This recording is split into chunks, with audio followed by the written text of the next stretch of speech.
മടങ്ങിയെത്താം ചർച്ചയിലേക്ക്. Shri P K Nawaz, ഇന്നിപ്പോൾ governor നടത്തിയ പ്രതികരണം താങ്കളും കണ്ടിരിക്കും.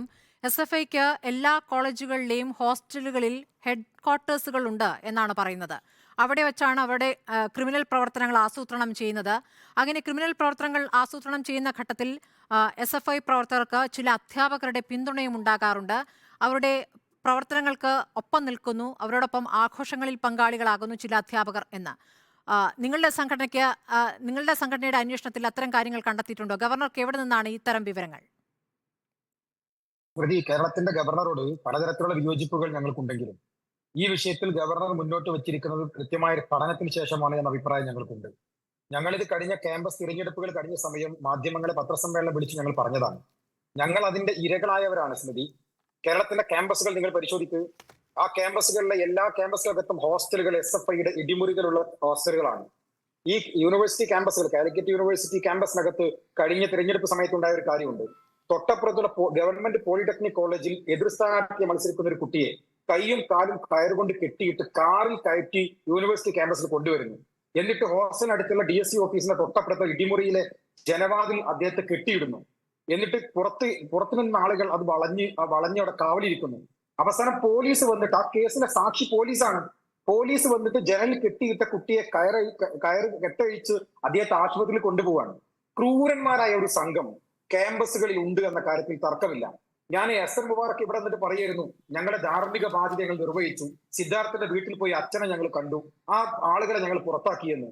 SFIയുടെ സംസ്ഥാന ഭാരവാഹിയായ ഒരാൾ ചാനൽ മുറിയിൽ ഇരുന്ന് അതാണ് ധാർമ്മിക ബാധ്യത, ഒരാളെ കൊന്നു കളഞ്ഞാൽ അയാൾ അച്ഛനെ പോയി കാണലാണ് ധാർമ്മിക ബാധ്യത എന്ന ബാലിശമായ വാദം ഉന്നയിക്കുന്ന ഒരു നേതാവിന്റെ കീഴിൽ അണികൾ ഇങ്ങനെയൊന്നും ചെയ്തില്ലെങ്കിലേ അത്ഭുതമുള്ളൂ.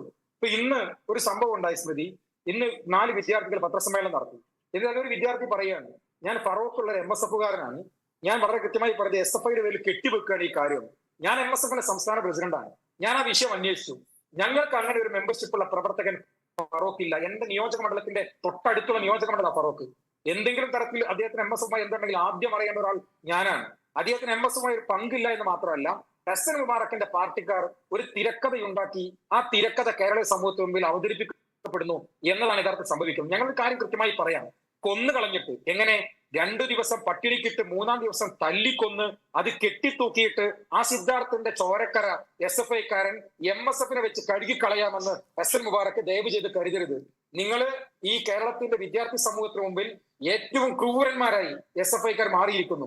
ഒരു സിദ്ധാർത്ഥന്റെ കേസ് മാത്രമല്ല, നേരത്തെ KK രമ മാഡം പറയുമ്പോ SFIയുടെ SN മുബാറക്ക് ഇടപെട്ടല്ലോ. ഞാൻ ചോദിക്കട്ടെ, SFIയുടെ സംസ്ഥാന സെക്രട്ടറി പഠിക്കുന്ന മഹാരാജാസ് കോളേജിൽ കഴിഞ്ഞ ആഴ്ച ആശുപത്രിയുടെ ആംബുലൻസിനകത്ത് കയറി വിദ്യാർത്ഥിയെ മർദ്ദിക്കുന്ന വീഡിയോ ദൃശ്യങ്ങൾ പുറത്തു വന്നല്ലോ. എന്താ SN മുബാറക്ക് അതിനെ നിഷേധിക്കോ? യൂണിവേഴ്സിറ്റി ക്യാമ്പസിനകത്ത്, തിരുവനന്തപുരം യൂണിവേഴ്സിറ്റി ക്യാമ്പസിനകത്ത് സ്വന്തം സഹപ്രവർത്തനായ കമ്മിറ്റിയുടെ സെക്രട്ടറി അതേ ദിവസം 16 വെട്ടുവെട്ടിയത് നിങ്ങൾ നിഷേധിക്കുമോ? SFIയുടെ സംസ്ഥാന സെക്രട്ടറി പഠിക്കുന്ന അതേ മഹാരാജാസ് കോളേജിൽ നിങ്ങളുടെ അവസരത്തിൽ നിങ്ങളുടെ അവസരത്തിൽ പറയാം. ഞാൻ പറഞ്ഞു തീർക്കട്ടെ. നിങ്ങളൊന്ന് സഹിഷ്ണുത കാണിക്കുക. നിങ്ങൾ ക്യാമ്പസിൽ നിങ്ങളെ കണ്ടുകൊണ്ടാണ് ക്യാമ്പസിൽ SFIക്കാർ പഠിക്കുന്നത്. നിങ്ങളുടെ ഭാരവാഹികൾ ഇത്തരത്തിൽ പെരുമാറുന്നതുകൊണ്ടാണ് അവരിങ്ങനെ വിദ്യാർത്ഥികളെ നേരെ തല്ലാനും കൊല്ലാനും കെട്ടിത്തൂക്കാൻ ശ്രമിക്കുന്നത്. മനസ്സിലാക്കണം.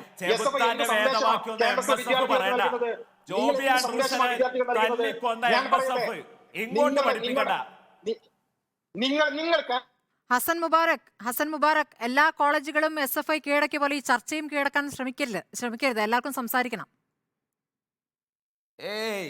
എന്ത് കള്ളവും ചാനൽ ചർച്ചയിൽ വന്നിരുന്നാൽ എന്ത് കള്ളവും പറയാമെന്നുള്ളതാണ് ചാനൽ ചർച്ചയുടെ അടിസ്ഥാനമെങ്കിൽ ഇടപെടും. കള്ളം മാത്രം പറയാനുള്ള താങ്കൾക്ക് സത്യം പറയാൻ അവസരം തരാം. താങ്കൾക്ക് സത്യം പറയാൻ ധാരാളം അവസരം തരാം.